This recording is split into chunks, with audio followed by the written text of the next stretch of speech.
এতক্ষণ তোমাকে আত্মতত্ত্ব সম্পর্কে বলিলাম, এখন নিষ্কাম কর্ম সম্পর্কে বলিতেছি, শ্রবণ করো। এই ৩৯ নম্বর শ্লোক থেকে নিষ্কাম কর্মযোগ আমরা শ্রবণ করব। নিষ্কাম কর্ম কখনো নিষ্ফল হয় না, যতটুকু করা যায় ততটুকু সাধ্য। নিষ্কাম কর্ম মানে কি? ফলের আশা ত্যাগ করে কেবল অপরের ভালো চিন্তা করে বা ভগবানের সুখ চিন্তা করে কর্ম করে যাওয়া, এটার নামই হচ্ছে নিষ্কাম কর্ম। অর্থাৎ নিজের জন্য নয়, পরের জন্য ভাবনাটা, ভগবানের জন্য ভাবনাটা, গরিব দুঃখীর জন্য ভাবনাটা, নিজের জন্য নয়, নিজের সুখের জন্য নয়, নিজের দুঃখের জন্য নয়, নিজের প্রশংসার জন্য নয়।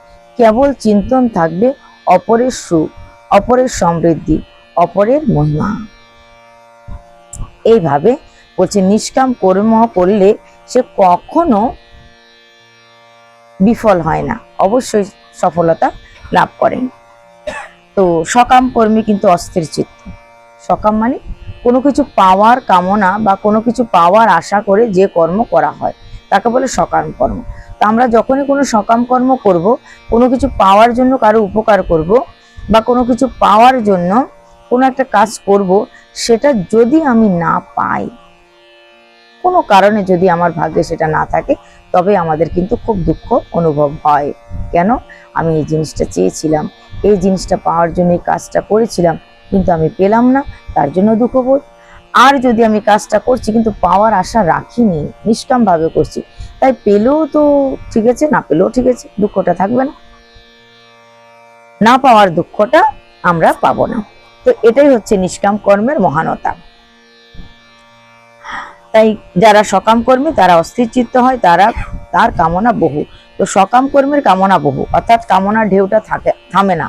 আজকে এই কামনা, কালকে এই কামনা, পরশু এই কামনা, কামনার ঢেউটা উত্তরোত্তর তরঙ্গটা বাড়তেই থাকে। বেদজ্ঞ যোগ্য কর্ম সকল সকাম কর্ম, বেদে সকাম কর্ম ভিন্ন অন্য কিছু করিবার নাই। তাহলে বেদে যে সমস্ত কর্মের কথা বলা আছে সেগুলো সব সকাম কর্ম। বেদোক্ত কর্মর লক্ষ্য হচ্ছে স্বর্গপ্রাপ্তি। তো বেদে যে কর্মের কথা বলা হয়েছে এগুলো কোথা অবধি নিয়ে যাবে তোমাকে? স্বর্গ অবধি। বেদে যে ধর্ম আচরণের কথা বলা হয়েছে সে সমস্ত কিছু আচরণ পালন করলে আমরা কোথায় পর্যন্ত যাব? স্বর্গপ্রাপ্তি। বেদবাদী তাহার কর্মের দ্বারা পুনর্জন্ম লাভ করিয়া থাকে। তো যারা বেদবাদী, বেদের নীতি নিয়ম অনুযায়ী চলে, তারা তাদের কর্মফল তো ভোগ করে, কিন্তু আবার পৃথিবীতে এসে জন্মগ্রহণ করে থাকে। বৈদিক কর্মকারীর কাম্য কেবল ভোগ, তাই বৈদিক কর্ম করিয়া কেহ ঈশ্বরে একনিষ্ঠ হইতে পারে না। বৈদিক কর্ম করে একনিষ্ঠ ভাবে কেউ ভগবানের ভক্ত হতে পারে না। বেদ ত্রিগুণ বিষয়ক, হে অর্জুন তুমি গুণাতীত হও। অর্থাৎ 3টা গুণ আছে বেদের কর্মকাণ্ডের ভিতরে, সত্য রজতম 3 গুণ।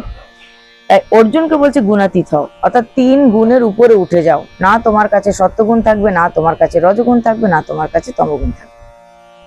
বেদ ত্রিগুণ বিষয়ক, হে অর্জুন তুমি গুণাতীত হও, অর্থাৎ গুণের অতীত হয়ে যাও, গুণের উপরে উঠে যাও। তো এইভাবে অর্জুনকে বুঝাচ্ছেন। জলপূর্ণ স্থানে কূপের প্রয়োজন হয় না। যেখানে সব জায়গায় জল পাওয়া যাচ্ছে, জলের কোনো অভাব নেই, সেখানে তো জলের প্রয়োজন হয় না, তাহলে জল কেন দেবে তুমি? সেই রূপ ব্রহ্মজ্ঞানী ব্যক্তিরও বেদের প্রয়োজন হয় না। যার ব্রহ্মজ্ঞান লাভ হয়েছে তার আর বেদের কি প্রয়োজন? কারণ বেদ তো পড়তে হবে কেবল ব্রহ্মজ্ঞান অর্জন করার জন্য। বেদ পড়ার প্রয়োজনীয়তা হচ্ছে ব্রহ্মজ্ঞান অর্জন করার জন্য। যদি ব্রহ্মজ্ঞান তোমার অর্জন হয়েই যায়, তাহলে আর বেদের দরকার কি? বেদ তো পড়তে হবে না, সেই জ্ঞান তো তোমার কাছে হয়েই রয়েছে। কর্মে তোমার অধিকার, কর্মফলে অধিকার নাই। আমাদেরকে ভগবান বলছে কর্ম করো, ফল দেওয়ার মালিক তো তিনি, ফল তো ভগবান দেবে। তুমি চেষ্টা করো, তুমি চেষ্টা করে যাও, দিনের পর দিন চেষ্টা করে যাও, লেগে থাকো, ভগবান একদিন না একদিন তোমায় কৃপা করবে। কেবল ভগবানের প্রতি পূর্ণ আস্থা, পূর্ণ সমর্পণ, পূর্ণ বিশ্বাস রাখো যে প্রভু কখনো আমার হাত ছেড়ে দেবে না, হাত তো তিনি একদিন না একদিন ধরবেনই। তার কৃপা অনুভব করো, তার দয়া হৃদয়ে অনুধাবন করো, তাহলে তুমি সুখ পাবে, তাহলে তুমি আনন্দিত হবে। তাই ভগবান বলছেন তুমি কর্ম করো, ফলের আশা করো না, ফলের আশা না রেখে কর্ম করো, কেননা কর্মেই তোমার অধিকার। অতএব কর্মফলের আশা না করিয়া তুমি কর্ম করিয়া যাও, ফলাফলে সমজ্ঞানী যোগ। এখানে আবার যোগের কথা বলছে। তাহলে যোগটা কি? ফলাফলে সমজ্ঞানী হচ্ছে যোগ। পেলেও খুশি, না পেলেও খুশি, পেলেও আনন্দিত, না পেলেও আনন্দিত। তাই ফলাফলে সমজ্ঞান, লাভ লোকসান, জয় পরাজয় সমান মনে করে যুদ্ধ করো। তাই বলছে ফলাফলে সমজ্ঞানী হচ্ছে যোগ। সকাম কর্ম নিকৃষ্ট, নিষ্কাম কর্ম শ্রেষ্ঠ। সকাম মানে কামনা বাসনা রেখে যে কর্ম করা হয় সেটা নিকৃষ্ট। কামনা বাসনা ত্যাগ করে যে কর্ম করা হয়, নিষ্কাম ভাবে, কোনো কিছু চাহিদা নেই, কোনো কিছু চাওয়া নেই, পাওয়া নেই, কেবল অনন্ত লীলায় মিশে যাওয়া, কেবল ভগবানের সুখ অনুভব করা, কেবল নিজেকে ভগবানের কাছে নিয়ে যাওয়া, শ্রী রাধিকার দাসী হতে চেষ্টা করা, গোল লীলা আস্বাদন করা। এইভাবে যদি আমরা কর্মযোগের মাধ্যমে ভগবান অব্দি পৌঁছানোর চেষ্টা করি, সে আনন্দের কাছে জাগতিক জগৎ তার আনন্দ অত্যন্ত তুচ্ছ বিষয়। গোবিন্দের চরণের সেই অঘ্রাণ যে ভক্ত একবার আস্বাদন করেছে, তার সংসার রূপ যে বিষয়, যে বিষ আছে, সেটা তার কাছে কখনোই আর ভালো লাগবে না। তার কাছে কি ভালো লাগবে? ভগবানের চরণামৃত, ভগবানের অধরামৃত, ভগবানের রূপ লীলা শব্দ স্পর্শ ইত্যাদি ইত্যাদি তার খুব ভালো লাগবে।